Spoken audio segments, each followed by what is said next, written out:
કામદો મોક્ષદં ચૈવ ઓંકારાય નમો નમઃ અજ્ઞાનતિમિરાન્ધન શલાકયા નેત્રવન્મીલિतं યેન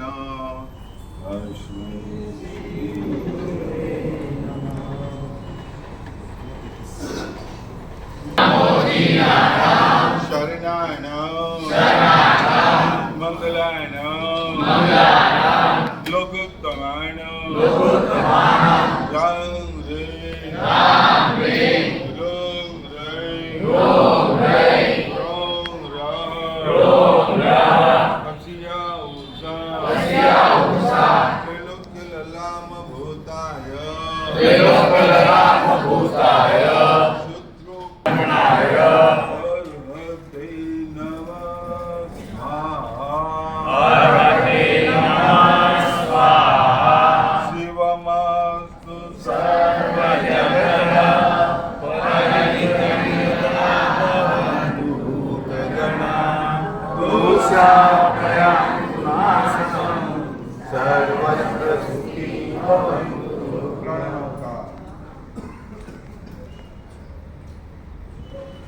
બાલાજી કોમ્પ્લેક્સ ગત વર્ષ 3 દિવસ આગમ વાચના 2 વર્ષ આગમ વાચનાનો એ દિવસે એમ લાગે કે પર્વાધિરાજ પર્યુષણ પર્વ જેવો માહોલ અને એ સ્વાદ એવો દાઢે લગ્યો છે કે જેવો ભાઈંદરમાં પ્રવેશ કર્યો અમારા પાવનજીના લઈ જૈન સંઘની વિનંતી છેલ્લે પણ આવી. અમારે અહીંયા અત્યારે છે ને વેઇટિંગ બધું ચાલે છે, તત્કાલમાં કાંઈ મળતું નથી અને એના કારણે પહેલેથી બાલાજીને 2 દિવસ ફાળવી દીધેલા હતા.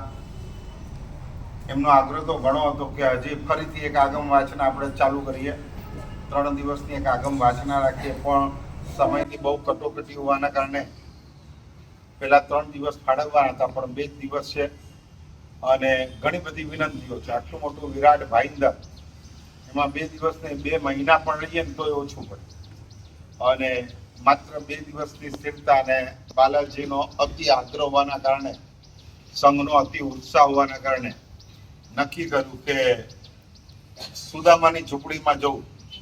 રાજમહેલમાં ભલે આદર ન હોય તો રાજમહેલમાં ન જવું, પણ સુદામાની, રામ ક્યાં ગયા હતા બોલો? સબરી. હા, રામ સબરીને ત્યાં સામે ચડીને ગયા. આएंगे आएंगे ना आएंगे मेरी झोपड़ी में कौन आएंगे? यहाँ तो राम ने भरत બેવ આવી ગયા છે.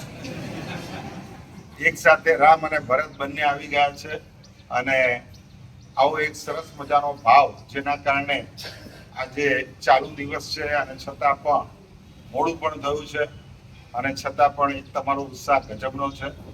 એટલે સ્થિરતા 2 દિવસની અહીં રહેશે. પ્રવચન અલગ આવતીકાલે પાછા થરાદવાળા એમની પણ આગ્રહભરી વિનંતીને માન આપી અને આવતીકાલે એક સાથે 2 પ્રોગ્રામ છે.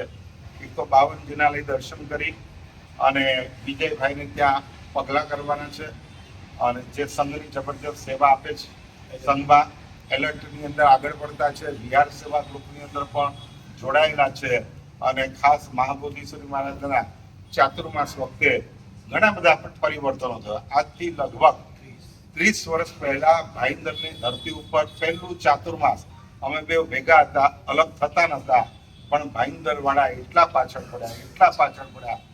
પાછળ પડ્યા કે ભિવંડીમાં અમારા બેવનું ભેગું ચાતુર્માસ નક્કી થયું હોવા છતાં પણ છેલ્લે અડધું ચોમાસું પણ ભાઈંદરને આપવાનું નક્કી કર્યું અને ભિવંડી વાળાએ પછી નારા લગાડેલા એ કે 2 ભાઈઓની જોડી પડે તોડી ભાઈંદરે તોડી અને એ છૂટા પડ્યા પછી 25 વર્ષે ભેગા થયા. પાછા ગચ્છાધિપતિએ રાખી દીધા કે હવે મહાબોધિશ્વરી મહારાજ મારી સાથે જ રહેશે અને 25 વર્ષ પછી પાછો યોગ અમારા બેવનો ભેગો આવ્યો છે અને એમણે એ ચાતુર્માસમાં માત્ર અડધું ચાતુર્માસમાં તો અડધું ભાઈંદરનું પરિવર્તન કરી નાખ્યું, જેમાંથી ઘણા બધાની દીક્ષાઓ થઈ. આખા ને આખા પરિવારે એમના ચાતુર્માસમાં પરિવર્તન પામ્યા પછી ચારિત્રના માર્ગ સુધી પહોંચ્યા છે. આવા એમ લાગે કે आधे में इतना, शोकेस में इतना, तो गोडाउन में कितना, आधे में इतना, एक में इतना, तो पूरा दोनों में तो कितना. એના માટે તો એક કલ્પના જ કરવાની રહે. એટલે માત્ર અત્યારે તો 2 દિવસની સ્થિરતા છે. આજનું પ્રવચન આપણે સાંભળ્યું.